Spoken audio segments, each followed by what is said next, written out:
the Wild Ones and their brand new release called The Days of Burning Heart.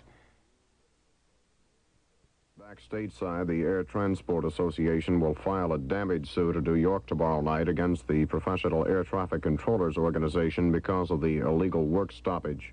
Meanwhile, air traffic tie-ups and stoppages continue across the United States.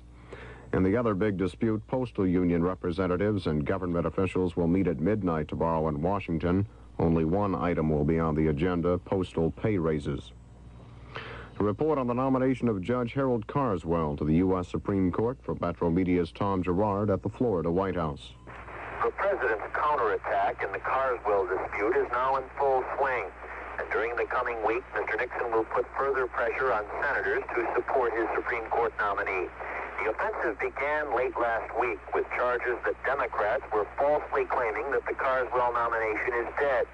Yesterday, the White House fired another round of ammunition, releasing a telegram in which 11 of 14 fellow judges on the Fifth Circuit Court endorsed Carswell.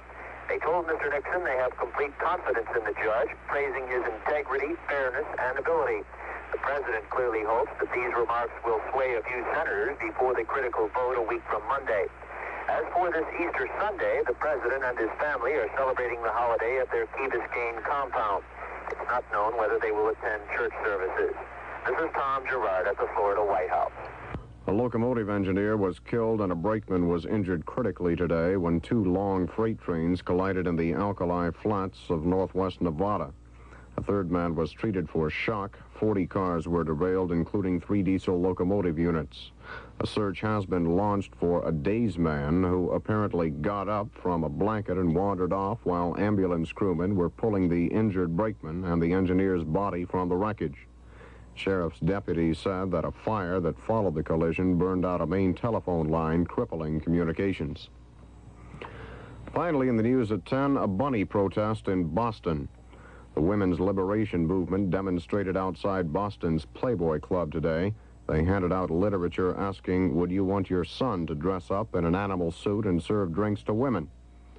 Playboy Club girls, when not posing for the magazine, wear cottontails and fluffy ears, Easter season or not. Bunnies inside the club didn't seem to turn a hair over the protest. This is FEN's Weekend Report. A look at Japan's evening weather in 30 seconds. Winter sports are great.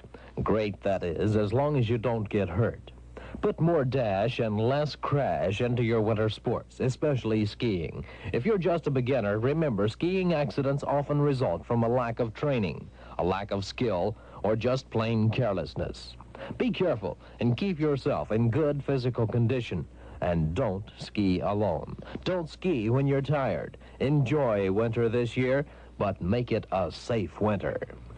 Asian Weather Central reports this evening in the north, Wakatai and Chitose will be cloudy with mixed rain and snow beginning at midnight tonight and ending by mid-morning tomorrow. Misawa will be cloudy with occasional rain showers. The overnight lows for all of the north will be in the low to mid-20s.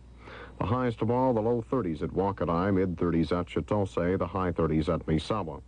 Central and southern Japan will be cloudy overnight with the lows for all areas in the mid-40s, the highs tomorrow again for all areas near 60.